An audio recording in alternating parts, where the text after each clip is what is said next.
इसका recording studio Ekangar सराय। DJ Kundan Raj. चीरी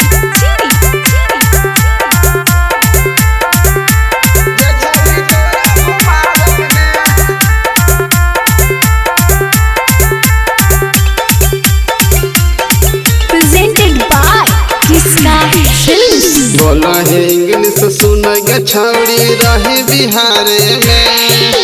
बोला है इंग्लिश सुन गे छौड़ी रहे बिहारे में। हे गे रहे बिहारे में। माई के गहना बिका गेला गे छौड़ी तोरा घुमावे में। माई के गहना बिका गेला गे छौड़ी तोरा घुमावे में। बोला है इंग्लिश सुन गे छौड़ी रहे बिहारे में। बोला है इंग्लिश सुन गे छौड़ी रहे बिहारे में। हे गे रहे बिहारे में। माई के गहना बिका गेला गे छौड़ी तोरा घुमावे में। माई के गहना बिका गेला गे छौड़ी तोरा घुमावे में।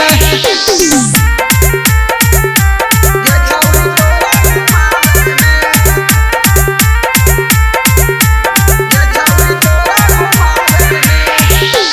डीजे कुंदन राज। चीरी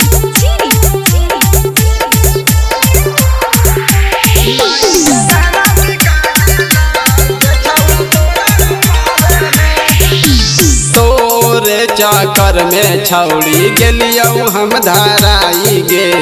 तोरा बापा भाई हमरा कलकौ बड़ी पिटाई गे।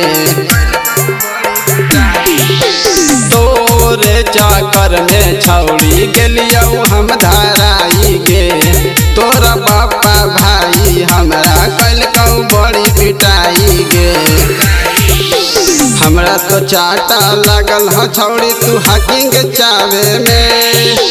हमरा तो चाटा लागल ह छौड़ी तू हाकिंग चावे में। हे गे हाकिंग चावे में।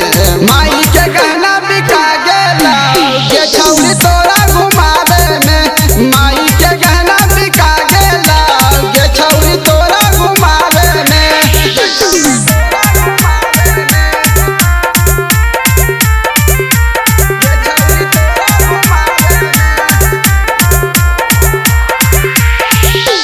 डीजे कुंदन राज। चीरी